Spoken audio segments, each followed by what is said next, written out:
Am I drinking coffee at 3 p.m.? Yes. Yes, I am. I'm never going to bed tonight. Hey guys, it's Christine, also known as Ivy Winter. Thank you for joining me for another Disney video. Today I'm gonna go through my Disney book collection, and it's not huge, but that's because I'm a big Kindle user, so a lot of my books that I read are ebooks. So I don't often buy actual physical books anymore because they just take up a lot of space, and I'm a big proponent of just trying to downsize and not have more things than I need, says the person with a whole bunch of random Disney crap behind her. So the books I actually own that are Disney related are far less in physical form than they are if you look at my entire library. But I'm just gonna go through some of the physical ones that I have, which actually sit on this bookshelf. You can't really see it the way that the camera is cropped, but they're right down here. And yeah, I'm just gonna go through some of the books that I have. So the first book I'm picking is not by like preference, it's just, it literally is the biggest book, like physically. And it is called Imagineering, a behind the dreams look at making the magic real. You gotta love the play on behind the dreams instead of behind the scenes. This book is by the Imagineers, that's how it says it. Michael Eisner actually wrote the foreword for this book, and I've read through all of this multiple times because I find it really fascinating. I love how I just opened up the book and the first thing that I landed on was a drawing of sunny Eclipse, and I feel like Rob is in this video in spirit right now. You got cool things like looking at the different graphics in the parks. So talking about how they communicate things through their actual graphic design. I mean, it gets pretty in depth and there's a lot of just really cool imagery. So if you are somebody who is into, you know, the actual behind the scenes look, I love this. I want to have this like framed. But if you're into having a look at what design looked like, what the art looked like when they were actually working on these things, this is a really great book to get. Like I said, it's huge. It's like bigger than my face, but it's really, really cool. I guess we're gonna just keep going in size order because that just makes the most sense to me. This one, oh my goodness, dusty. I don't know what else took it off the shelf. Is called Since the World Began, Walt Disney World, the First 25 Years. The foreword is by Roy Disney, which is really cool. And this is one that I don't think I actually finished. This one goes way more in depth in the first 25 years of the park, so that's what it's looking at from the beginning to the first 25 years. A bit more in depth, I would say, than the last book that I showed, which is a lot of artwork.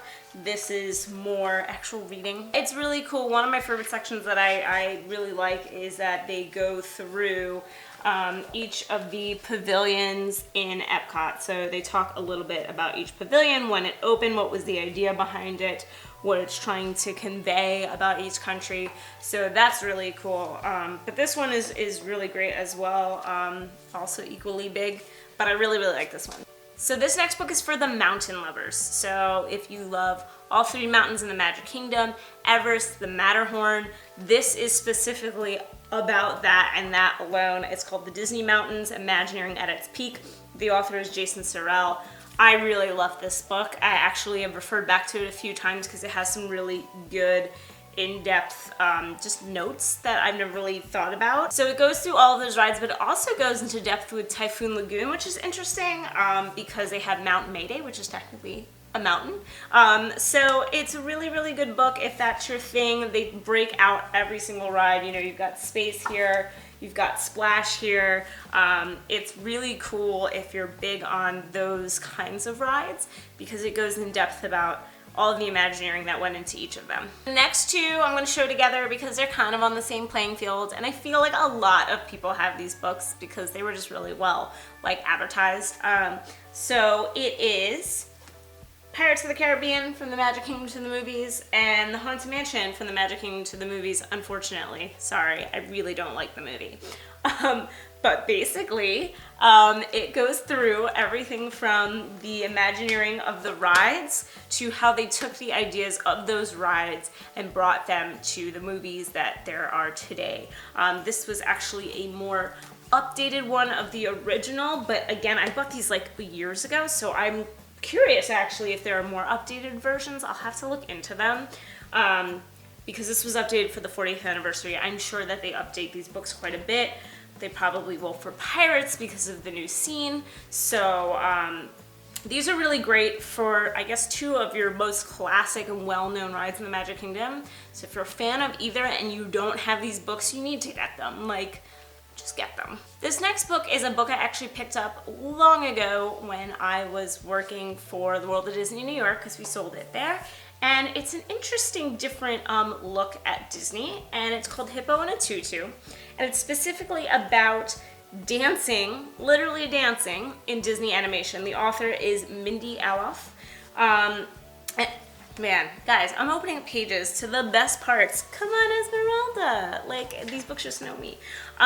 So it's a really interesting take on dance and how it's incorporated in the movies, from how they actually take the time to animate dance, but also the different dance styles. It's a really different and unique take, I feel, from a lot of books that we see on Disney, which is more about the parks and Imagineering. This is a great book if you, one, you really love the movies, especially the classics, but two, if you're a dancer or you know someone who's a dancer, they might like this. I'm not a dancer, but I found it really fascinating. And I think it's just a really interesting look at just one tiny aspect of what's in the movies. We have a book that I love that I actually recommended on the podcast a couple of episodes ago. It's called Designing Disney, Imagineering and the Art of Show by John Hench. I really like this one because it's less sectioned off like some of the other books of like specific things, like specific rides, and it's more overall design. And what I found really interesting about this specifically, if I can find the section, they talk about color in the parks, and they talk about the importance of choosing everything from the color of a building to a sign to a ride, how colors make people feel, the emotions that they invoke, and how they thought about all these things when they were choosing the colors for everything that they designed.